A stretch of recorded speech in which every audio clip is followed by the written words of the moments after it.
Bismillahirrahmanirrahim. Assalamualaikum warahmatullahi wabarakatuh. Waalaikumsalam warahmatullahi wabarakatuh.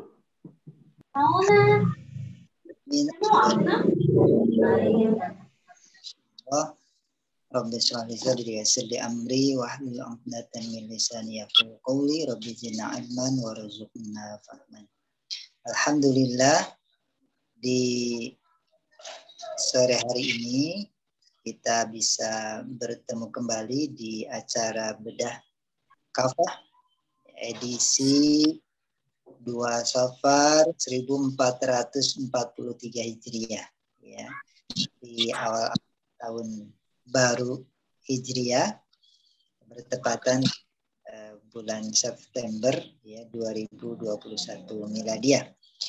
Dan seperti biasa insyaallah untuk tema kafah kali ini itu adalah berkaitan dengan tentunya permasalahan yang perlu kita cermati, perlu kita bahas ya, agar masyarakat mengetahui ya, berkenaan dengan apa yang terjadi ya, dan apa yang perlu disikapi ya, terkait dengan ini adalah hal yang merupakan kepentingan ya, bagi kita semua umat Islam.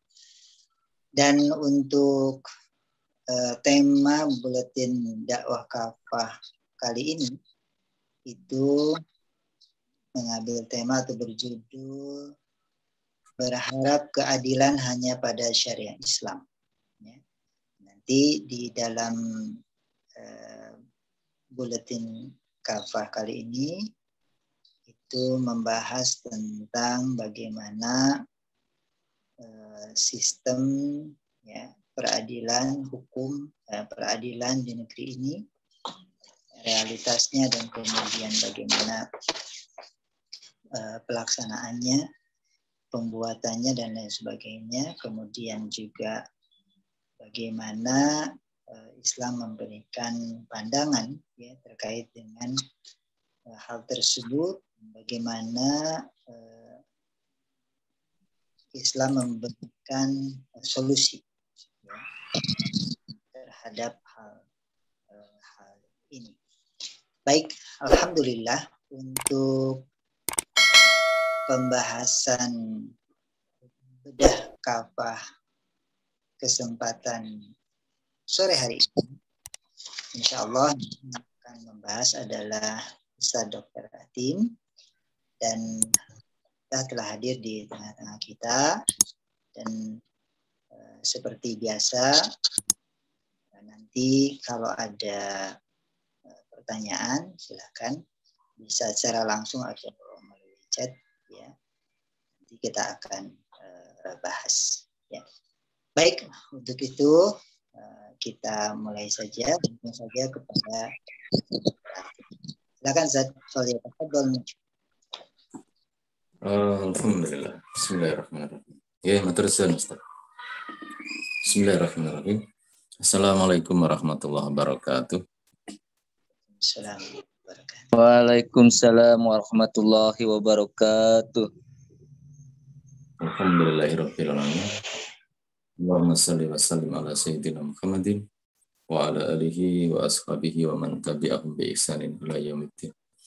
Ayyuhal ikhwah, ittaqullaha haqqa tuqatih wa la tamutunna illa wa antum muslimun.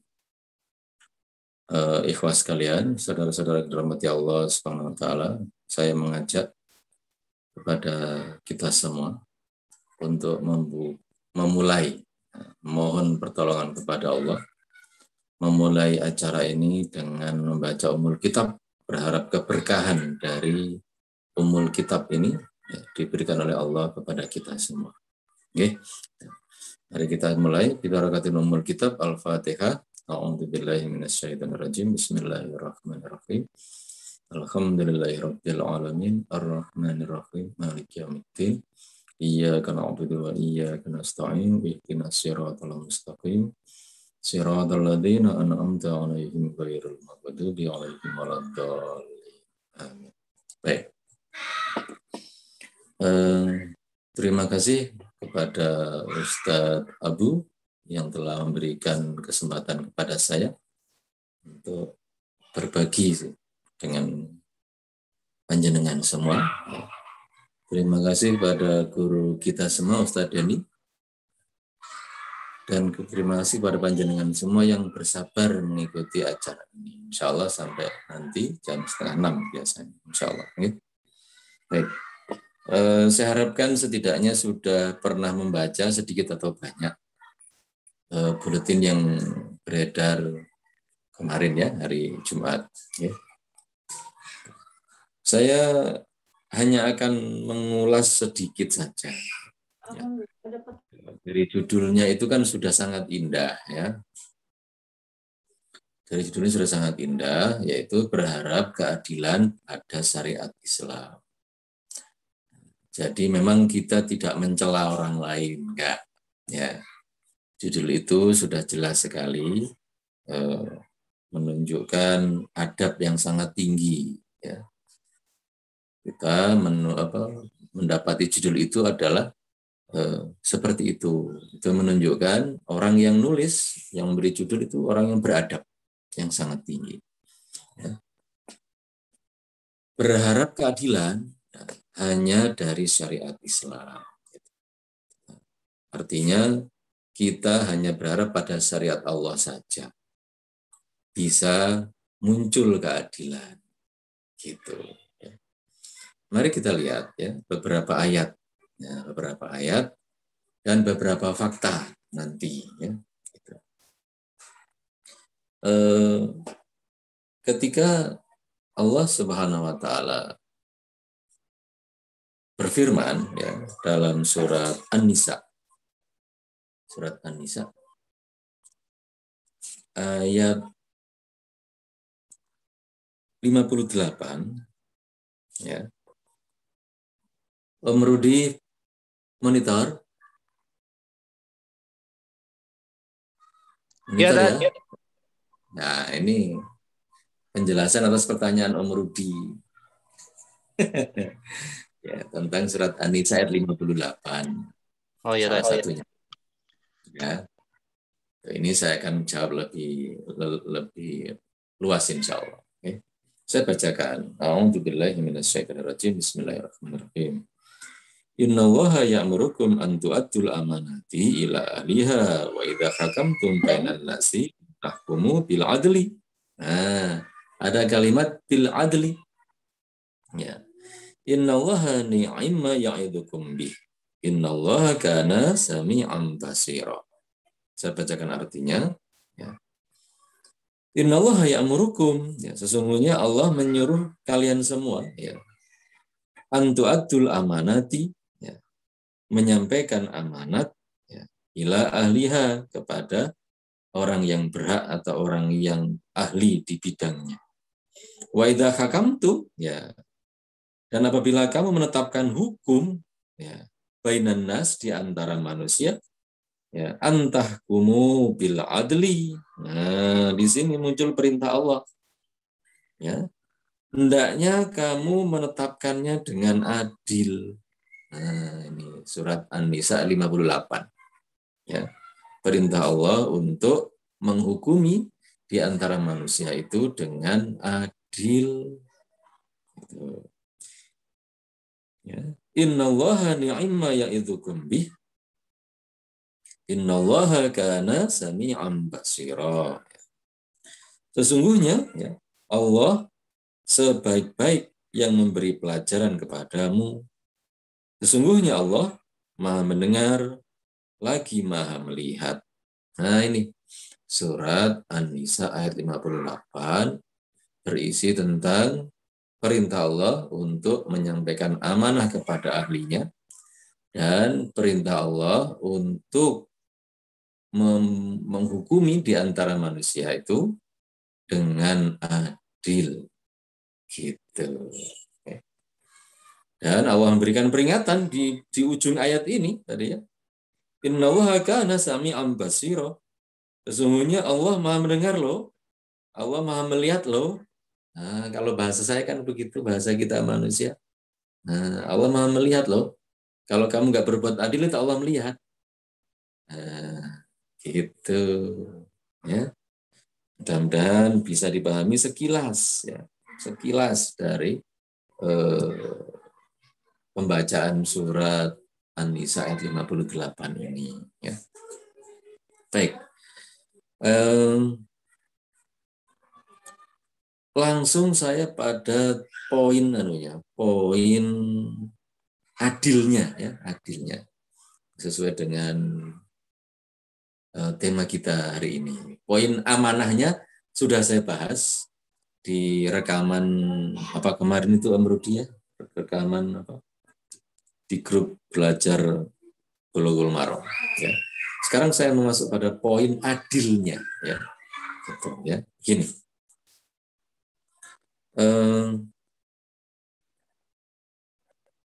Saya bacakan dari kitab tafsir Al-Quran, ya, ini Al-Quran dan tafsirnya, edisi yang disempurnakan Kementerian Agama. Ini kitabnya, ya. Saya tunjukkan kitabnya ini. Kelihatan? Barangkali ada yang mau menelusuri. Ini ya. Ini. Saya bacakan dari kitab ini dulu. Ya. Begini.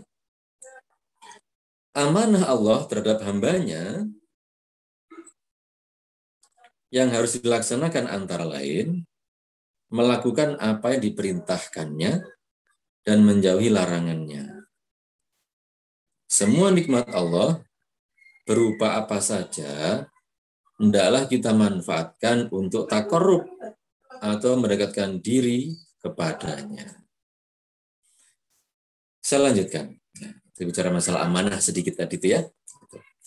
Amanah seseorang, ya, terhadap sesamanya yang harus dilaksanakan antara lain mengembalikan titipan kepada yang punya dengan tidak kurang suatu apapun, tidak menipunya, memelihara rahasia, dan lain sebagainya, dan termasuk juga di dalamnya ialah satu, atau poin A. Ya, poin A. Sifat adil penguasa terhadap rakyat dalam bidang apapun, dengan tidak membeda-bedakan antara satu dengan yang lain di dalam pelaksanaan hukum. Sekalipun terhadap keluarga dan anaknya sendiri. Sebagaimana ditegaskan Allah dalam ayat ini, ya, saya bacakan lagi potongan surat An-Nisa 58.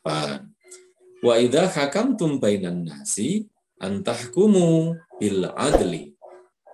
Ya, dan apabila kamu menetapkan hukum di antara manusia, hendaknya kamu menetapkannya dengan adil.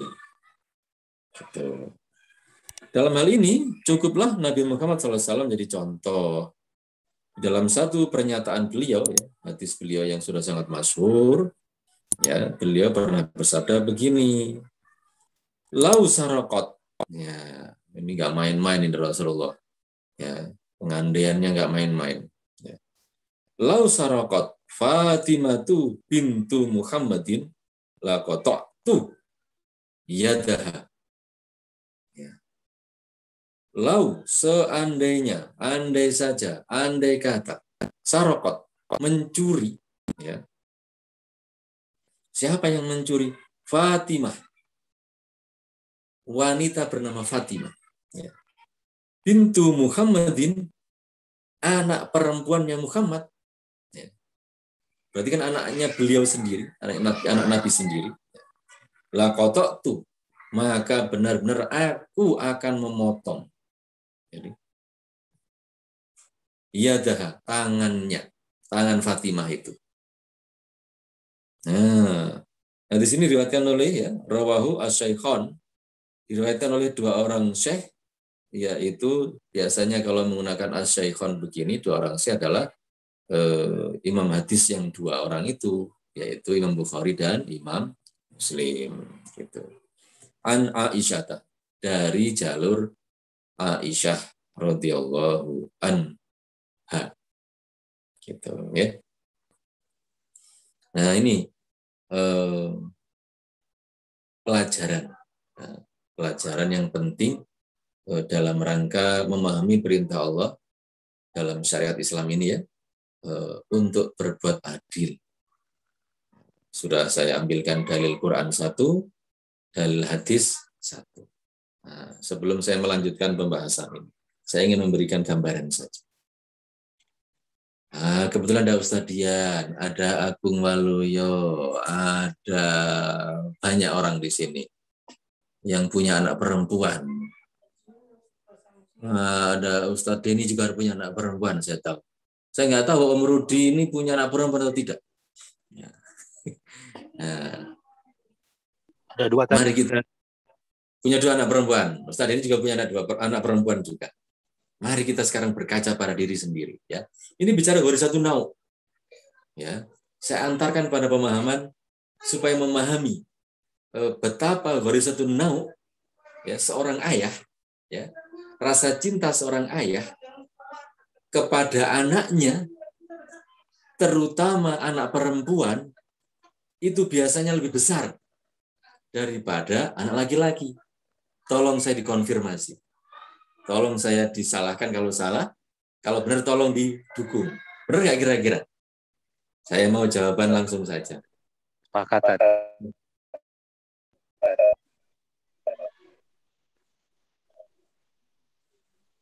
Ada yang mau memberikan komentar?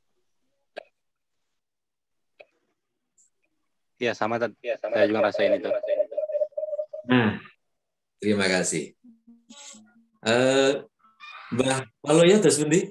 Terus mau mboten? Benar, Ustaz. Kelesan lari kulo jalur setuju. Lari kulo jalur setuju. Oh, jalan setuju. Oke, nggak betul. Ternyata.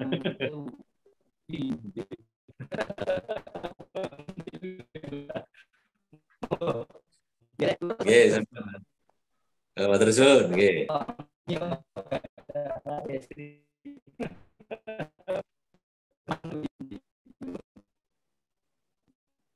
Oke, pun matur suwun.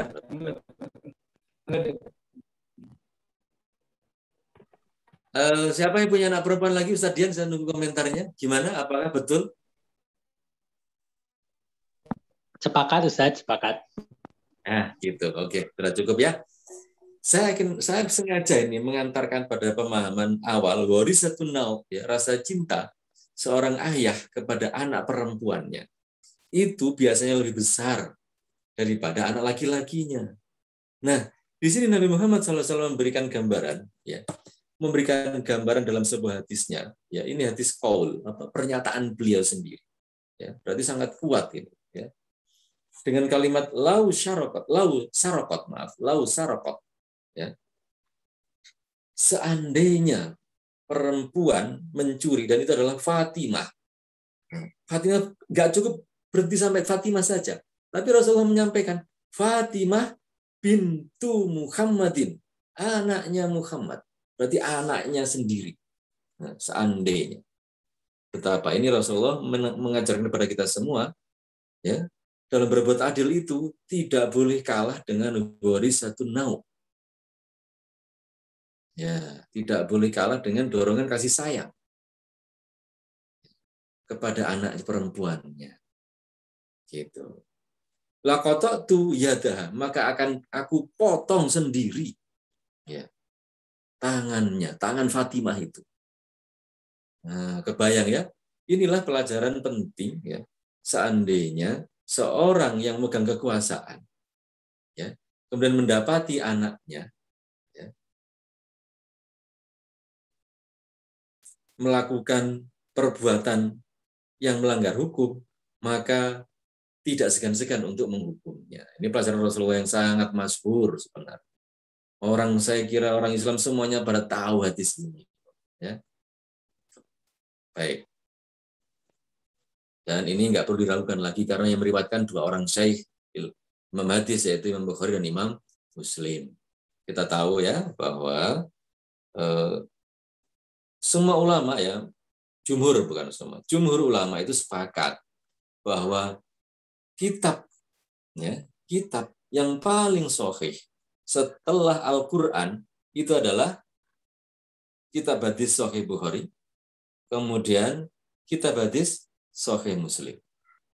Nah, baru setelah itu yang lain para ulama berbeda pendapat. Ada yang mengatakan setelah kitab hadis Sahih Bukhari, Sahih Muslim, urutan ketiga adalah kitab Sunan Abu Dawud.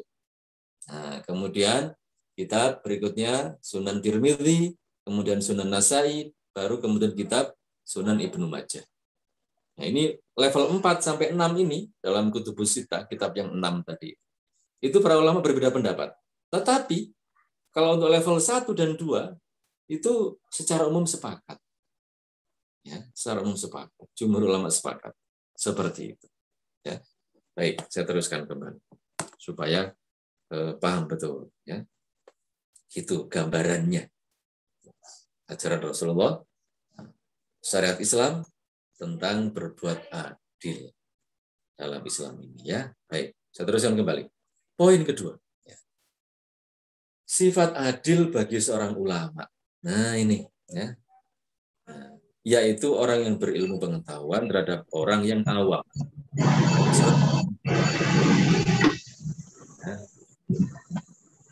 Ya, yaitu apa?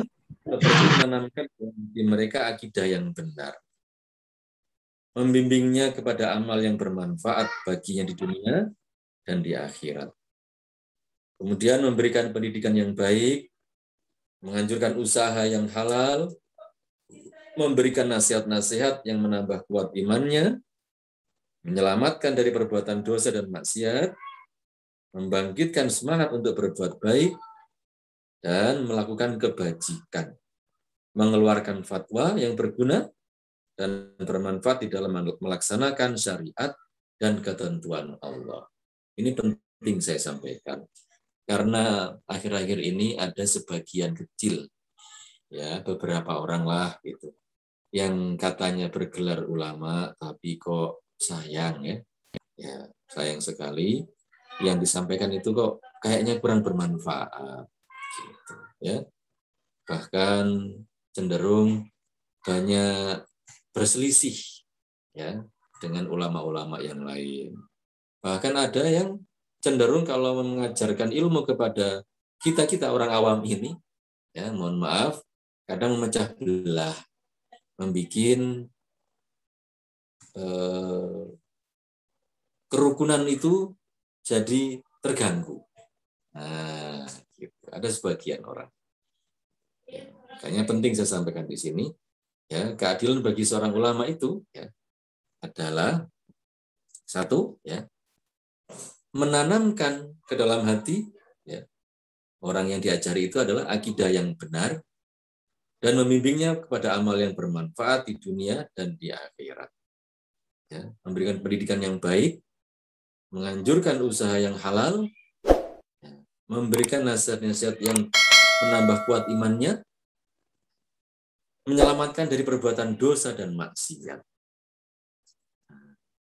dan sebagainya tadi. Nah, baik. Sekarang poin C atau poin ketiga. Sekarang masalah keluarga. Ya, sifat adil, ya, yang ingin diajarkan dari kitab ini adalah sifat adil seorang suami terhadap istrinya. Begitupun sebaliknya. Ya, seperti melaksanakan kewajiban masing-masing terhadap yang lain. Tidak membeberkan rahasia pihak yang lain, terutama rahasia khusus antara keduanya yang tidak baik diketahui orang lain. Nah, itu penjelasan beberapa sifat adil yang perlu kita pahami, yang saya ambilkan dari kitab tafsir Departemen Agama Republik Indonesia. Ya. Dan kita tahu semua kok, ya, sebenarnya dalam beberapa kitab yang lain pun juga itu dinyatakan, ya, bahwa memang keadilan itu sebenarnya ya hanya ada dalam syariat Islam. Nah, ya wajib dong, atau wajar, ya, wajar dan wajib bagi kita sebagai umat Islam meyakini ya, bahwa keadilan itu hanya ada dalam syariat Islam. Seperti itu. Kenapa kita wajib yakin? Ya wajib yakin karena ini agama kita. Gitu loh. Nah, dengan keyakinan yang kuat itu kita bisa mendakwahkan Islam ini, keadilan Islam ini kepada orang lain, baik kepada orang Islam sendiri, terutama umat Islam sendiri, ya, yang belum paham, atau kepada orang lain. Seperti itu. Oke. Nah, adapun fakta, ya, fakta. Kalau kita sering mendengar berita, membaca tulisan, akhir-akhir ini banyak ketidakadilan ya, dirasakan dan dilihat dan didengar ya, oleh orang-orang. Itu adalah buah dari pelaksanaan hukum yang bukan berasal dari syariat Islam. Nah, itu kan fakta, nggak bisa dipungkiri lagi. Memang seperti itu kenyataannya. Nah, hanya tidak beralasan, tidak berlebihan, maksud saya, tidak berlebihan. Ya, kalau buletin kali ini menyampaikan dengan judulnya ya hanya pada syarat Islam kita berharap keadilan itu. Gitu. Oke. Karena secara logika memang siapa sih yang bisa menetapkan hukum yang adil di antara manusia itu? Ya, jawabannya memang nggak ada. Kalau hukum itu digali dari pemikiran atau akal manusia,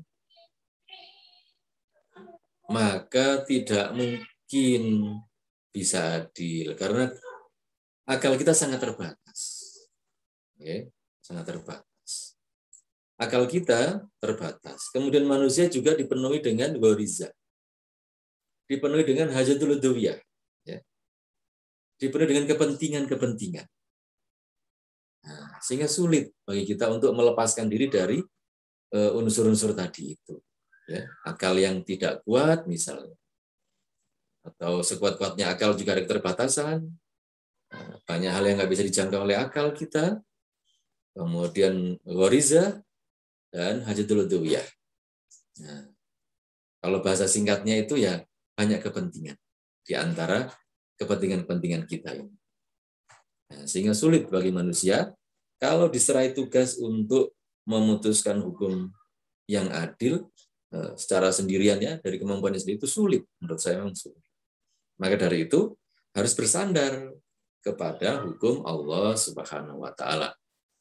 Nah, Allah yang Maha Adil, Allah yang Maha Tahu kondisi manusia, keperluan manusia, kebutuhan manusia, keinginan manusia. Allah yang menciptakan manusia. Jadi wajar kalau Allah yang menurunkan aturan, dan aturan itu pasti adil. Gitu. Okay. Selanjutnya saya ingin mengingatkan lagi surat Al-Maidah ayat 50. Ya. Afa hukmal jahiliyati yabghun wa man ahsanu minallahi hukman liqaumin yuqinun. Adakah hukum jahiliyah yang mereka tuntut, yang mereka inginkan, yang mereka mau? Nah, inilah. Ya. Apakah hukum jahiliyah yang mereka tuntut, yang mereka mau? Dan adakah hukum yang lebih baik daripada hukum Allah? Ya. Bagi orang-orang yang yakin. Gitu. Jadi hukum sebenarnya kan cuma dua macam. Ya. Dari ayat ini kita bisa memahami sebenarnya hukum itu cuma dua macam. Ya, hukum Allah dan hukum jahiliyah itu saja. Gitu. Artinya apa? Hukum Allah ya syariat Islam ini. Ya. Dan di dalam syariat Islam ini ada keadilan. Nah, ya, gitu. Apapun itu permasalahannya. Nah, ketika Allah menghukumi dengan hukum Islam, dengan hukum yang ditentukan oleh Allah Subhanahu Wa Taala, pasti adil. Nah, gitu.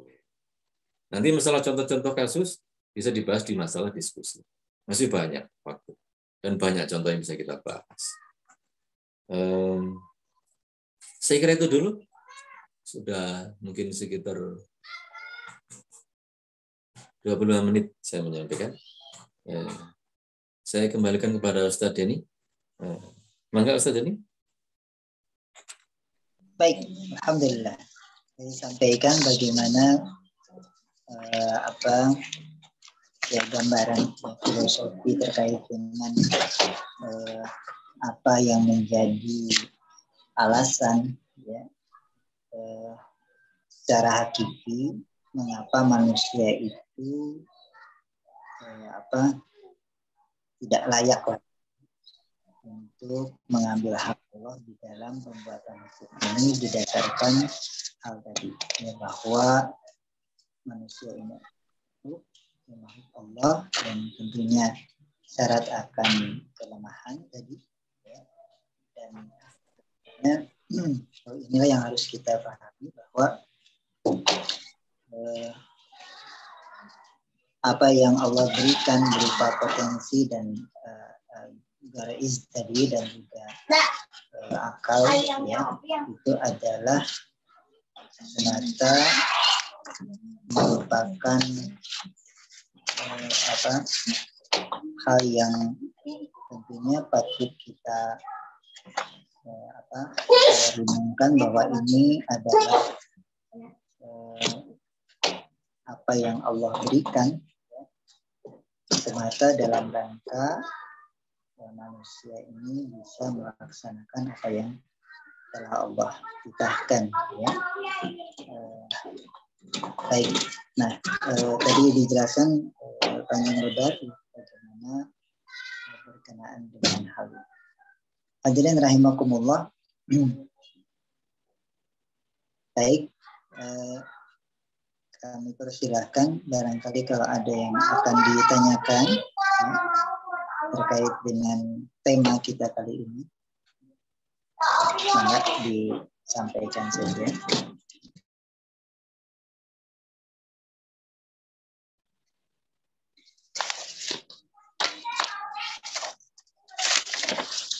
Sambil menunggu. Nah, jadi tadi sampaikan oleh Dr. Atim berkaitan dengan mengapa manusia tidak layak ya untuk membuat aturan untuk mengatur kehidupan manusia ini dengan berbagai alasan dan juga tentunya argumen yang jelas ya dapat kita terima secara akal sehat kita. Nah,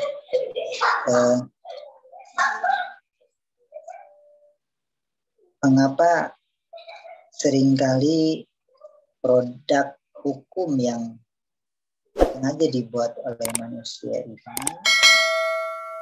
itu syarat akan kontroversi, syarat akan hal yang sesuatu yang istilahnya seringkali banyak problem di balik hukum yang dibuat tadi. Setidaknya kalau hukum ya di dalam sistem demokrasi ini dibuat ya tentunya oleh manusia, itu ada dua hal yang akan terjadi. Yang pertama, bahwa apa yang dilakukan ya di dalam upaya legislasi ya hukum-hukum ini itu tentunya tidak akan menghasilkan undang-undang atau hukum yang fix atau mapan. Ini cirinya. Jadi kalau hukum tersebut dibuat oleh manusia, itu akan ada potensi untuk selalu berubah. Ya. Jadi bukan hanya menyesuaikan dengan zaman, tapi juga menyesuaikan dengan kepentingan pihak-pihak yang terlibat di dalam proses pembuatan hukum tadi. Sebagaimana tadi disampaikan oleh Dr. Atim bahwa tentunya di kepala manusia itu akan memiliki keinginan, ya, kemudian kepentingan yang berbeda-beda. Nah, kita juga bisa dapati hal tersebut ya banyak terjadi ya, ketika rezim berganti juga hukumnya gitu ya, seperti berubah hukumnya dan sebagainya. Yang kedua, mengapa produk hukum yang dibuat oleh manusia itu tidak bisa menghasilkan keadilan atau kesamaan di depan hukum? Karena para legislator atau pembuat atau perancang hukum, ya, undang-undang dan sebagainya, itu umumnya adalah kalangan elitis. Ya kan? Dari kalangan elitis, para pengusaha, pemilik modal, atau mereka yang setidaknya didukung oleh para pengusaha dan para pemilik modal. Sehingga produk hukum yang dibuat, dirancang itu adalah produk hukum yang dibuat lebih banyak berpihak kepada mereka, ya, ketimbang kepada rakyat kebanyakan. Jadi boleh kita katakan bahwa sungguhnya mereka di legislatif itu adalah wakil parpol, lebih tepatnya dibanding dengan wakil rakyat. Ya. Seringkali seperti itu. Ya. Sebagai contoh misalnya produk yang mungkin juga kita sudah mengetahuinya, bagaimana produk undang-undang migas, kemudian minerba, ya, listrik, ya, investasi, semua undang-undang itu adalah syarat akan kontroversi, ya, termasuk undang-undang KPK dan undang-undang KUHP, ya. RUU KUHP. Nah, itu juga hal yang syarat akan kontroversi. Nah, itu yang tentunya kita temukan, ya, dan akan kita temukan selama manusia diberikan kewenangan untuk membuat hukum. Mengapa demikian? Karena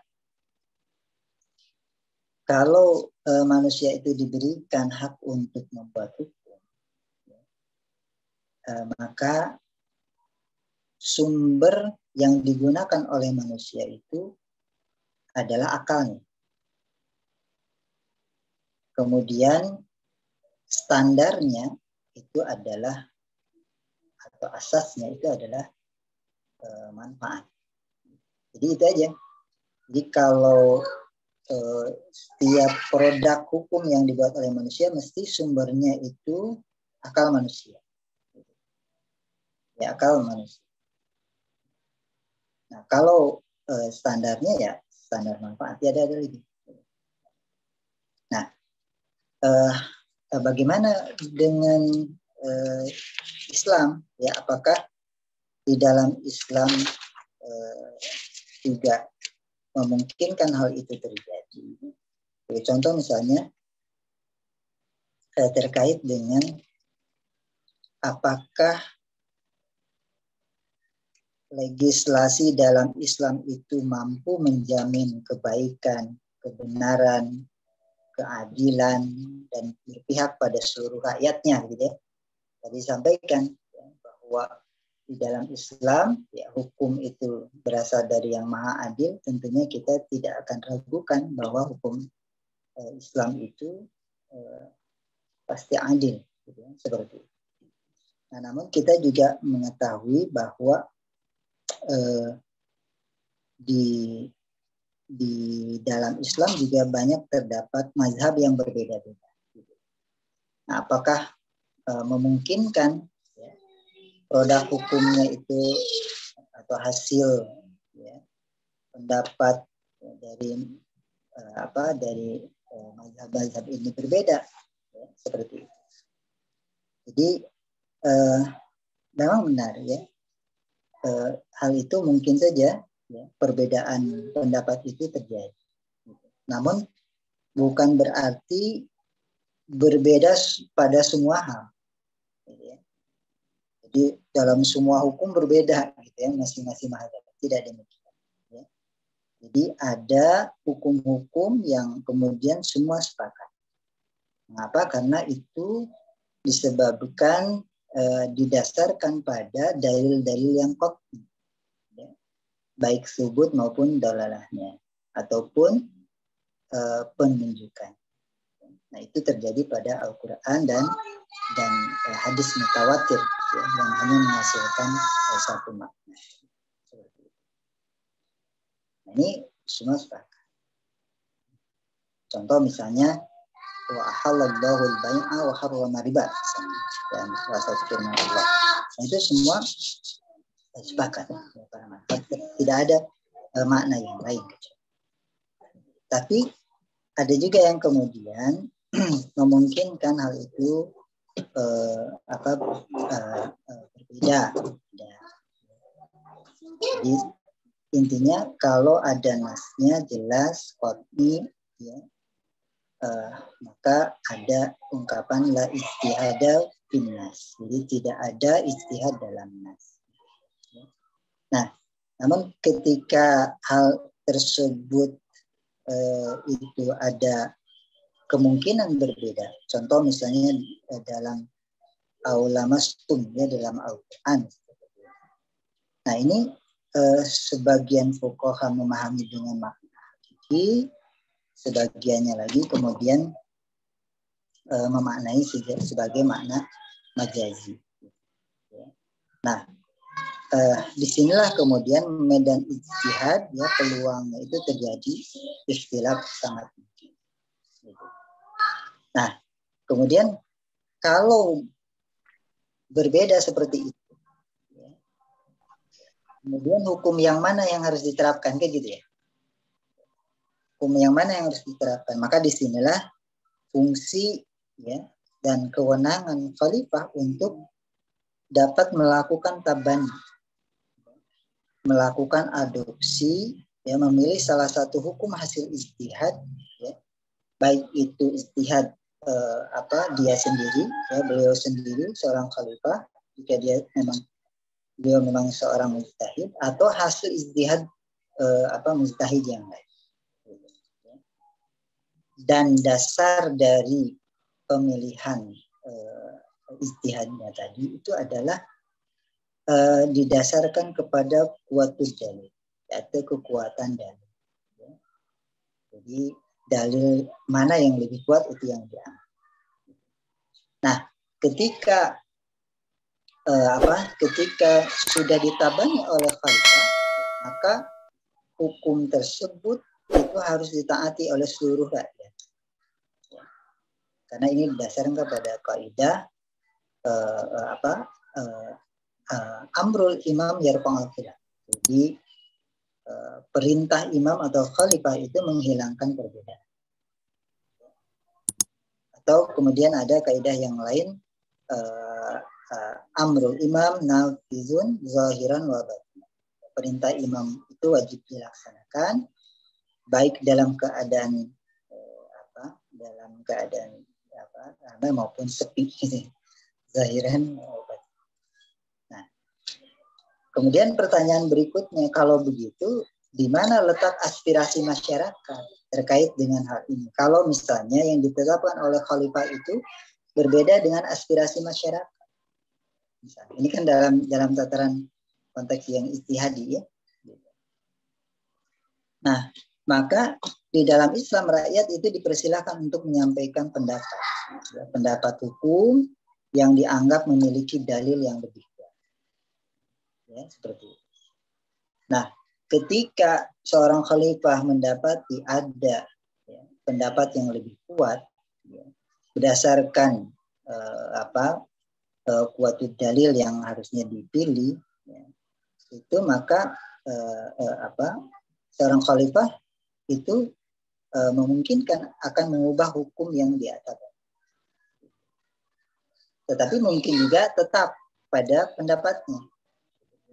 Nah, manakala khalifah tidak mengubah tabaninya, maka dalam hal ini rakyat ya, tetap wajib mentaati dan menjalankan hukum yang telah ditabani oleh khalifah sebagai bukti ketaatan ya, kepada khalifah. Ya. Jadi tetap aspirasi itu tetap disampaikan. Perkara nanti apakah diterima atau tidak, karena kan boleh jadi pendapat masyarakat itu di dalam masyarakat juga bisa bermacam-macam, termasuk pendapat yang ditabani oleh khalifah. Maka yang diambil, yang diberlakukan dan harus taat rakyat itu kepada pendapat yang sudah ditabani oleh khalifah. Meskipun pendapat-pendapat itu berbeda-beda tentang satu hal di tengah-tengah masyarakat. Nah, kemudian pertanyaan berikutnya, kalau begitu, ya, berarti hukum tersebut sangat subjektif dong. Ya. Jadi itu diserahkan kepada khalifah kalau begitu. Ya, pendapat, walaupun misalnya aspirasi masyarakat berbeda-beda.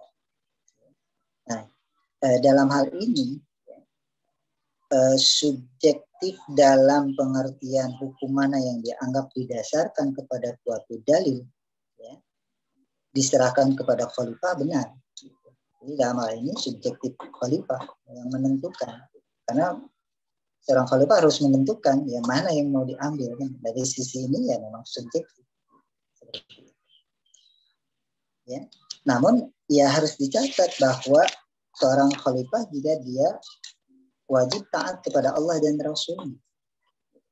Jadi tidak sembarangan kemudian seorang khalifah itu mengambil pendapat yang tidak didasarkan kepada kewajiban. Jadi dalam hal ini seorang khalifah itu harus objektif di dalam menentukan mana hukum yang akan ditabani. Nah, itulah yang gambaran ya bagaimana ketika hukum itu ya diberlakukan di dalam Islam. Yang ini hal-hal seperti ini tidak ada di dalam sistem demokrasi yang didasarkan ya, kepada akal manusia di dalam pembuatan hukum ya sebagai sumbernya dan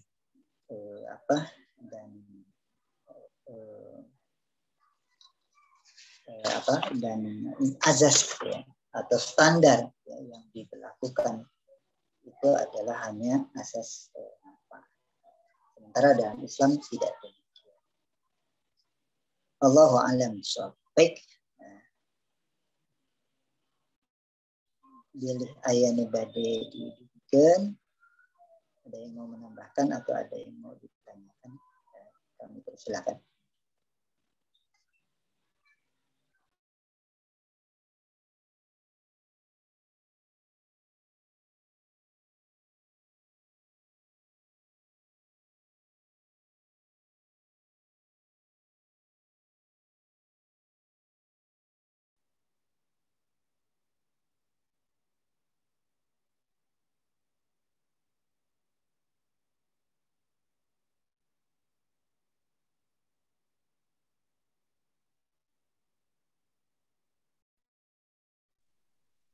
Yang mau menyampaikan sesuatu, ya. Mungkin bisa ya chat atau langsung saja Ustaz ya. Langsung buka mic-nya saja biar cepat. Enggak?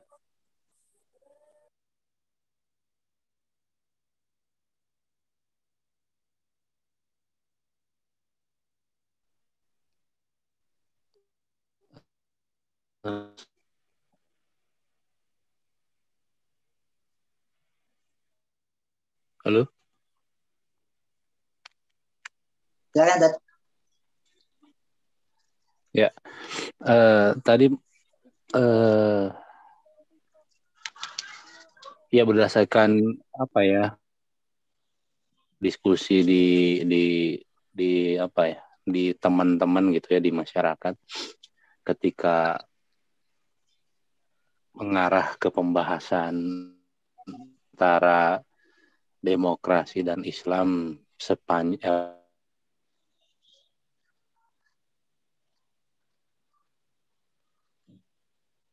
berarti kalau suatu khalifah sesuai dengan Ustadz ini sampaikan sampai ke tabani hukum dan lain, ibaratnya produk hukum gitu ya, itu bisa jadi otoriter dong katanya, seperti itu. Bisa dibilang bahasanya jadi dengan ininya itu jadi otoriter gitu, pelaksanaan hukumnya nanti gitu. Walaupun memang lawan diskusi saya itu kadang menginikannya itu di zaman era-era bukan Khulafaur Rasyidin gitu ya, ke era-era kesininya Abbasiyah dan Utsmaniyah yang jadi sandaran, yang selalu jadi sandaran sejarahnya gitu. Walaupun ketika saya jelaskan ya yang sedang kita ini kan itu kan bukan Abbasiyah atau Utsmaniyah, tapi ya yang sesuai dengan apa yang pernah Rasulullah lakukan gitu. Ini ketika untuk mengcounter ininya itu seperti apa ya tadi ya kira-kira? Baik. Saya Dr. Adib. Oh baik Ustaz, terima kasih. Jadi fakta sejarah itu bukan dalil ya. Jadi fakta sejarah itu bukan dalil. Dalil itu tetap sumbernya jelas, yaitu Al-Quran dan Sunnah.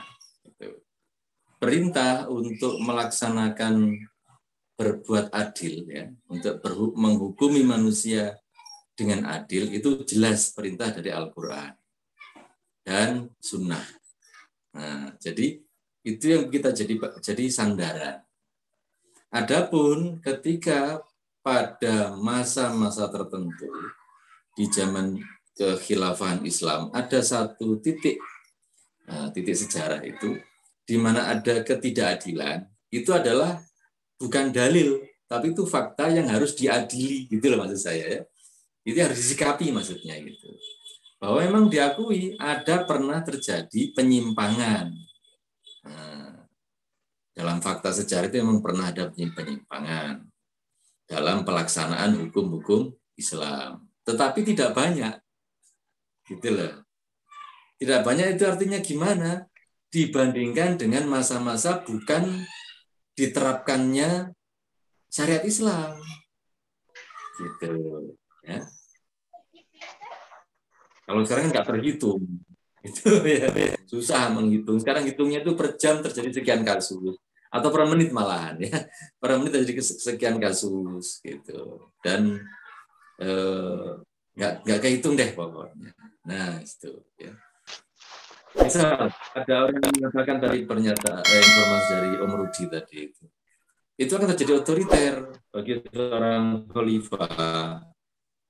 Nah, ketika mentabani hukum itu nggak seperti itu, ya. Mentabani hukum itu jelas sumbernya yaitu Quran dan Sunnah, gitu loh. Nah, tinggal bagaimana para mujtahidin waktu itu memberikan penjelasan. Dalam bab-bab fikih tertentu, itu terkadang memang terjadi perbedaan pendapat. Dalam masalah furu, ya, masalah cabang, itu biasa, itu boleh. Karena apa? Masalah fikih itu memang masalah ijtihadiyah. Masalah ijtihadiyah artinya apa? Masalah yang memang memungkinkan berbeda. Nah, antara ulama A dan ulama B, ulama satu dengan yang kedua, itu memungkinkan berbeda. Nah, justru kehadiran khalifah, ya, justru kehadiran khalifah itu untuk menghilangkan perbedaan itu. Dengan cara apa? Mentabani salah satu hukum. Nah, dan hukum itu kemudian dipakai, diterapkan di seluruh negara kekhilafahan. Amrul imam yarfa'ul khilaf. Nah, gitu ya, kaidahnya gitu. Amrul imam yarfa'ul khilaf.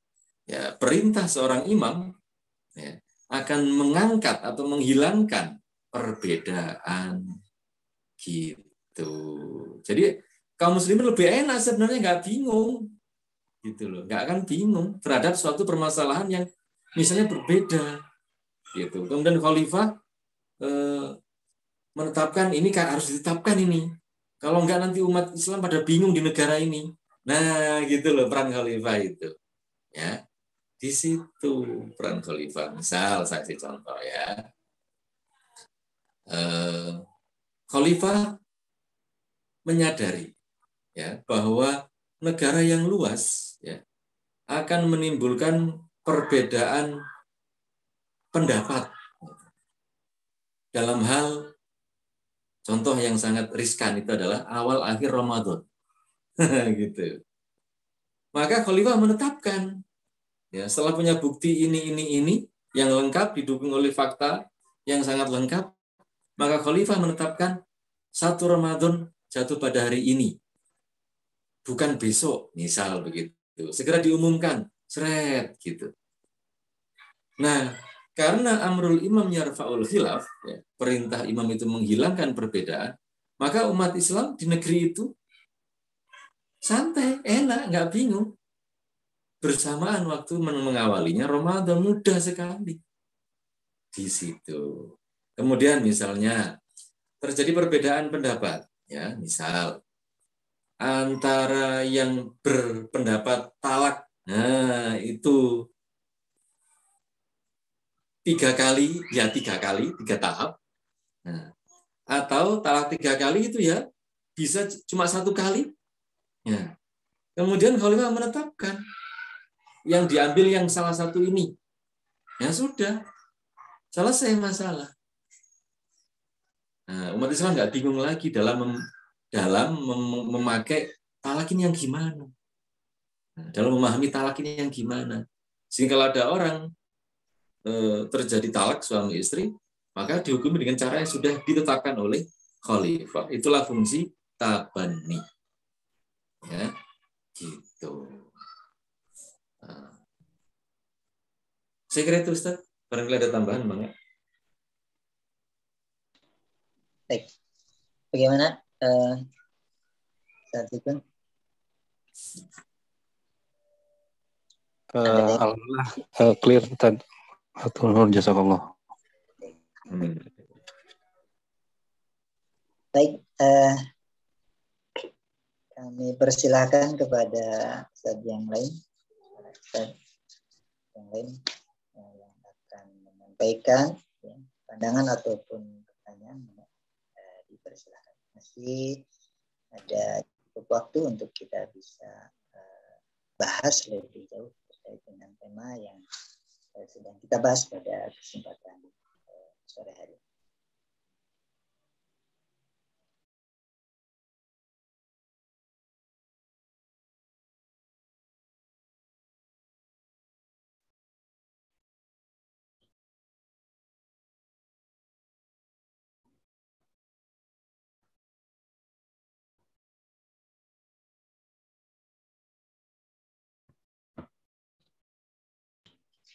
Ada yang disampaikan? Silakan.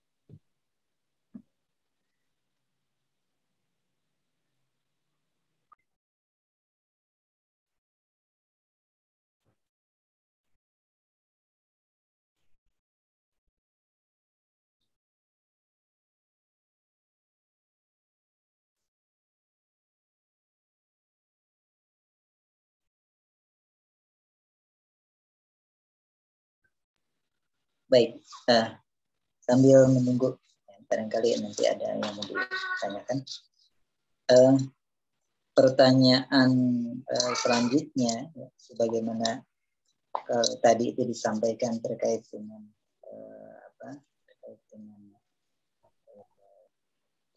otoriter tadi ya, jadi dijelaskan oleh Dr. Ati.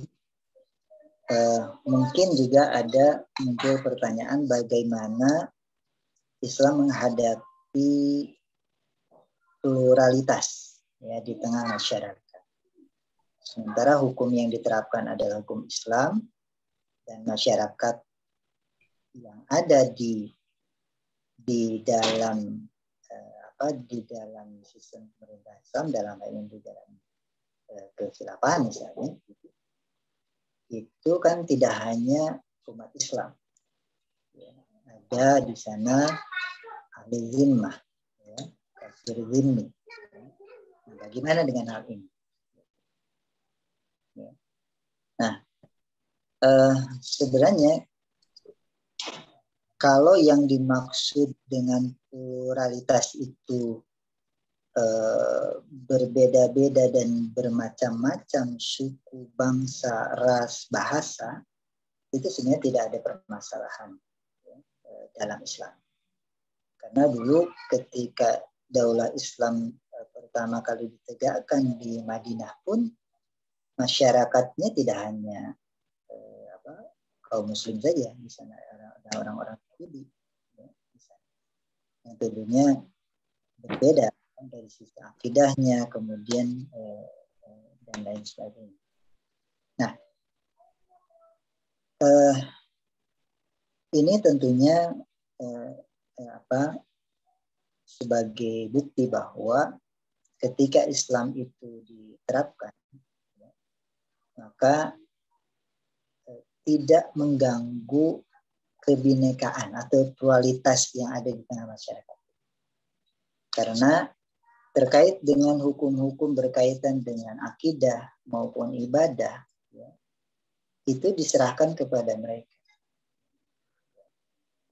Jadi Islam memiliki prinsip bahwa kita tidak pernah memaksakan dalam perkara agama. Tidak ada intimidasi, pemaksaan, ya, siapapun untuk masuk Islam. Untuk menjadi warga negara khilafah, itu cukup dia mengikuti hukum-hukum yang berlaku umum saja. Nah, sementara yang berkaitan dengan akidah maupun ibadah diserahkan kepada mereka. Asal mereka tunduk kepada hukum-hukum yang berlaku umum yang diterapkan di tengah-tengah kehidupan masyarakat Islam. Nah, sebagaimana juga yang kita alami pada saat ini,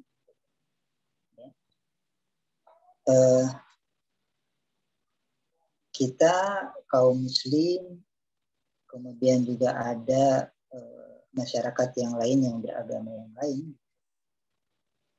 maka negara kemudian menerapkan suatu hukum, ya, kalau misalnya produk hukum positif, maka itu berlaku untuk semuanya, ya. Berlaku untuk semuanya, tidak mengenal agamanya apa, kan seperti itu, ya. Karena landasannya adalah demokrasi sekuler, gitu ya. Mau dia Islam, mau dia Nasrani, mau dia Yahudi, pokoknya terkait dengan perkara umum itu diserahkan kepada sistem demokrasi sekuler, gitu kan, seperti itu. Mau nerima atau enggak kan gitu kan. Nah, lalu apa kalau begitu perbedaan? Kalau misalnya terkait dengan hal ini, pemberlakuan itu kan memang demikian di tengah-tengah masyarakat itu yang berlaku. Apa keunggulan, ya, legislasi Islam ya dibandingkan dengan sistem demokrasi yang diterapkan pada saat ini? Nah, maka kita bisa mendapati bahwa ada di antara keistimewaan Islam, ya, di dalam penerapan hukum Islam ini, dalam penerapan hukum ini adalah adanya keluasan. Ya. Jadi adanya keluasan di dalam legislasi Islam. Yang ini tidak akan ditemukan di dalam sistem demokrasi yang diterapkan pada saat ini. Jadi bagaimana bentuk keluasannya? Bahwa Islam itu dapat menjelaskan semua perkara baru yang terus bermunculan dan berbeda-beda. Mengapa? Karena dalil-dalil syariah, yakni Al-Quran, kemudian As-Sunnah, ijma sahabat dan qiyas syar'i itu datang dalam bentuk khututun aridah, dalam bentuk garis-garis besar, baik itu lafal dan gaya bahasanya berbentuk umum dan mencakup. Nah, inilah yang memungkinkan para ulama untuk melakukan istinbat atau menggali hukum dari nas-nas syariah tentang perkara baru apapun, baik perbuatan maupun benda. Nah, ini yang disebut dengan keluasan di dalam hukum Islam. Yang ini tidak akan kita temukan di dalam sistem demokrasi. Ya, demikian. Allahu a'lam bishawab. Silakan, ada yang mau ditanyakan atau disampaikan, ditambahkan? Ya.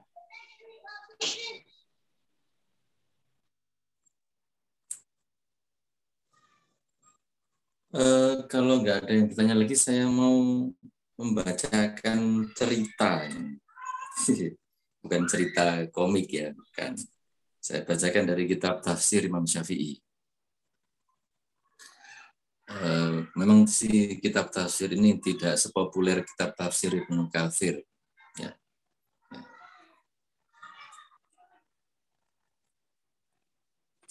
Untuk menjawab bagaimana perbedaan-perbedaan di suatu negara.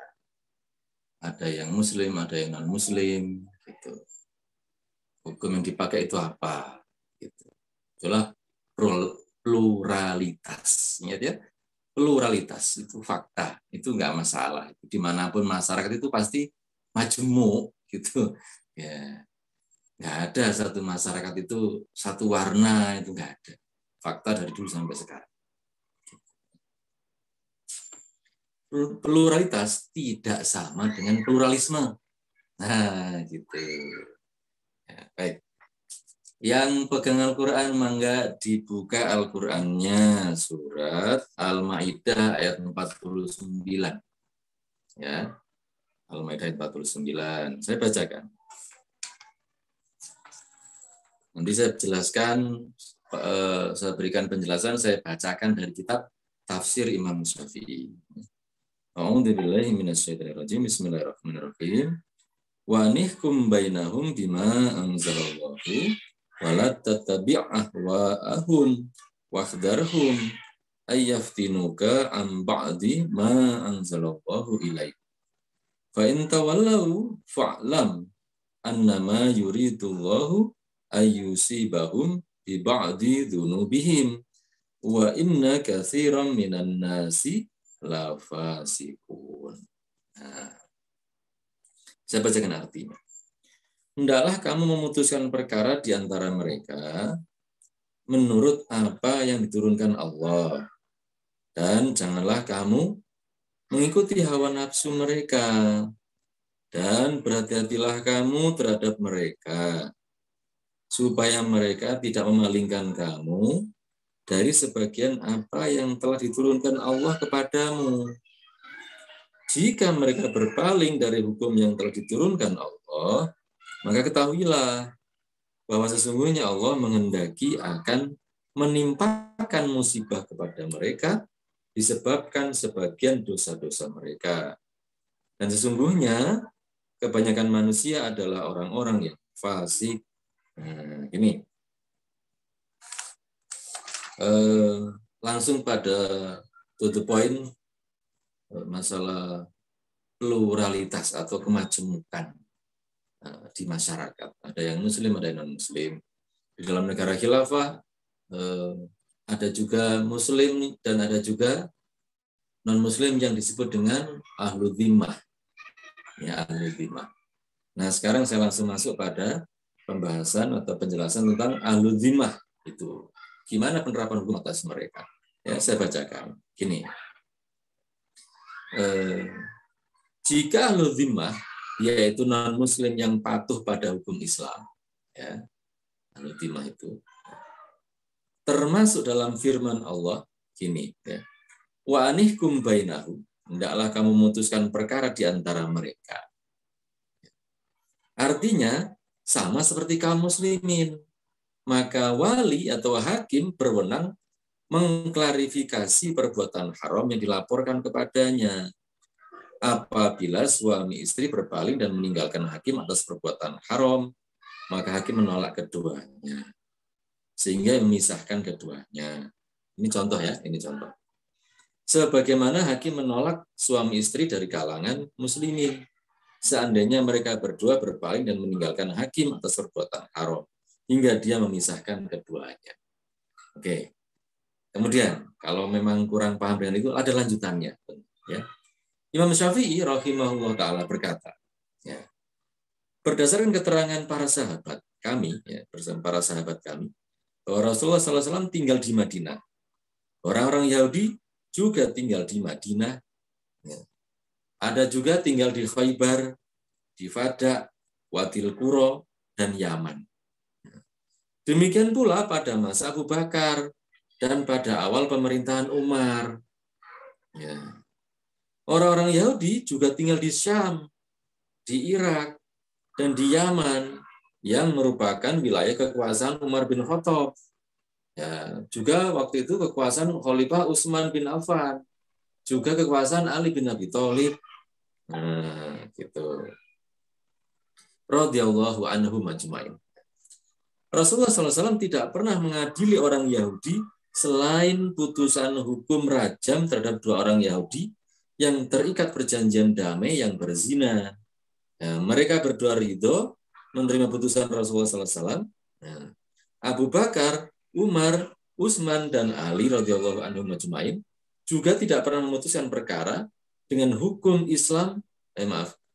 Juga tidak pernah memutuskan perkara. Nah, gini, kalau yang saya pahami ini ya, bahwa Rasulullah dan Abu Bakar, Umar, Utsman, dan Ali, ya semuanya memutuskan perkara dengan hukum Islam. Ya, pada masalah-masalah yang disodorkan pada mereka, yaitu masalah apa? Masalah yang berkaitan dengan kemasyarakatan. Nah, masalah hubungan misalnya ijtimai. Nah, gitu. Masalah muamalah secara umum. Gitu. Sangat benar saat ini menyampaikan tadi, saya mendukung sekali bahwa pada masalah ibadah, ya, masalah akidah itu diserahkan pada mereka masing-masing. Nah, Islam tidak mencampuri itu. Ya, seperti itu. Nah, Islam hanya mengatur pada masalah-masalah yang berhubungan dengan kemasyarakatan, di mana umat Islam dan umat non-Muslim yang hidup dalam satu negara memang harus terikat dengan hukum yang sama, diatur dengan cara yang sama. Ini logis, menurut saya logis sekali kok. Justru nggak logis kalau diatur dengan hukum yang berbeda.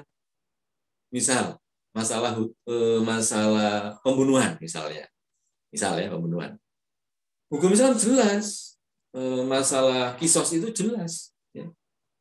Siapa yang membunuh dengan sengaja tanpa hak, ya, tanpa hak dalam syariat maksudnya. Ya dia dikisos. Ya. Ayatnya jelas, walakum fil kisosi hayatu ya ulil albab. Gitu. Sesungguhnya dalam kisos itu ada jaminan kehidupan. Ya.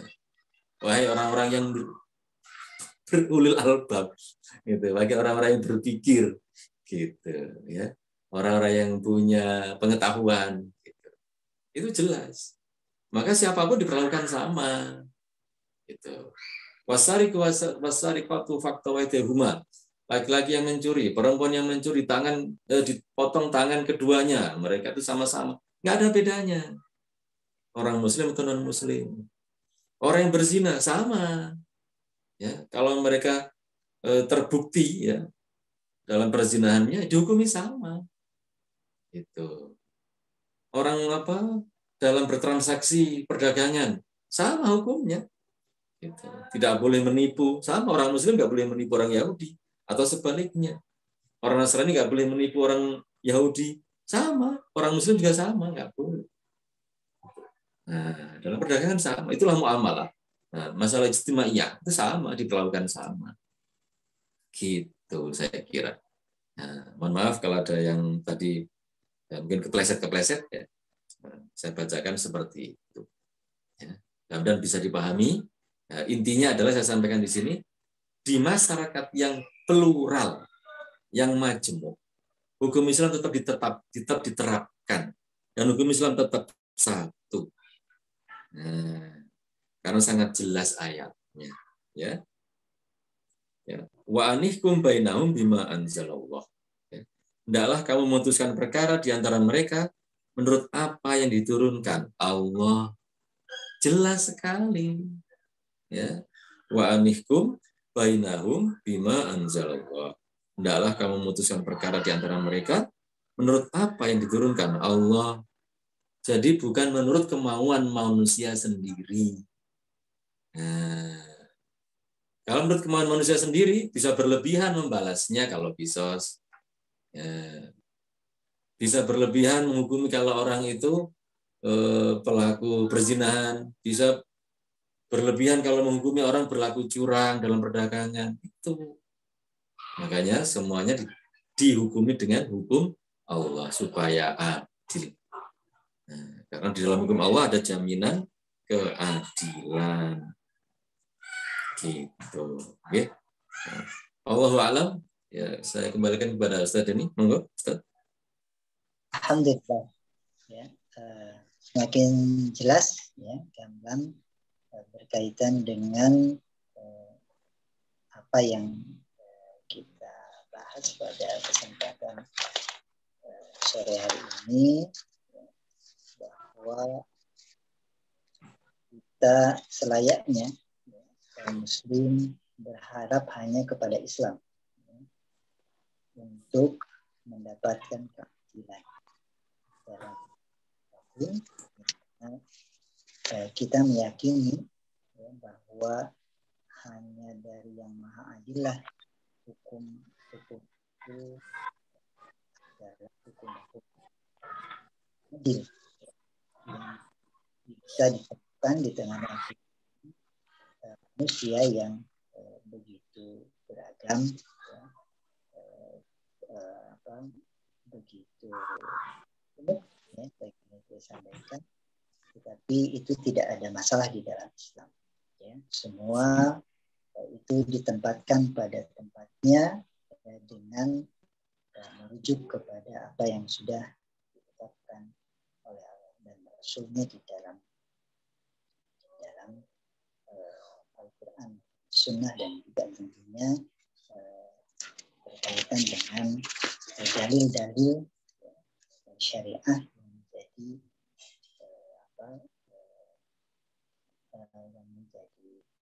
sumber ya, di dalam penegakan hukum. Ya. Baik, hadirin rahimakumullah, nampaknya juga waktu sudah mencukupi untuk kita akhiri perjumpaan kita pada pertemuan kita pada hari ini. Mudah-mudahan apa yang kita diskusikan itu menambah keyakinan kita ya, pada syariat Islam ini sebagai hukum satu-satunya yang wajib kita terapkan ya, sebagai bentuk ketaatan kita kepada Allah dan Rasulnya, dan bentuk ketakwaan kita kepada Allah dan Rasulnya, dan kita memohon tentunya kepada Allah Subhanahu Wa Taala agar kita diberikan keistiqomahan di dalam memperjuangkannya, dan semoga ini menjadi kafarat ya, bagi kita yang selama ini kaum muslim belum dapat melaksanakan atau menerapkan syariat Islam ini secara baik. Hadirin rahimakumullah, marilah untuk keberkahan pertemuan kita kali ini akhiri dengan doa kifaratul majelis, dan mungkin Dr. Atim akan menyampaikan doa dan sekaligus penutup. Silakan, tafadhol Ustaz.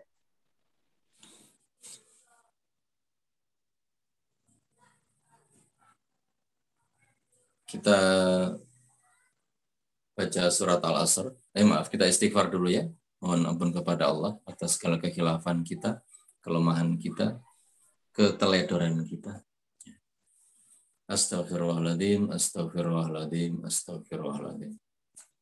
Kita meniru kebiasaan para salafus saleh sebelum menutup pertemuan kita baca surat Al-Asr, ya, mungkin tujuannya mengingatkan kepada kita tentang waktu, ya, tentang waktu, ya, supaya kita memanfaatkan waktu dengan baik.